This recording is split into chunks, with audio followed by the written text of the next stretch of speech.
Izredno me veseli, da smo danes izvedli ta simbolični dogodek, polaganje temeljnega kamna za izgradnjo nove stavbe veterinarske fakultete.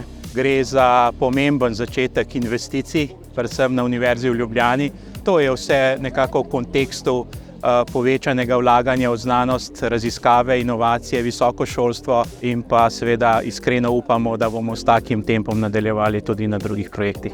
Velika pridobitev nove gradnje so učilnice za usposabljanje študentov. Tega sedaj nimamo, vsaj ne v takem obsegu, kot bi želeli. Se pravi, da se študentje najprej usposobijo na modelih, predno grejo na živo žival.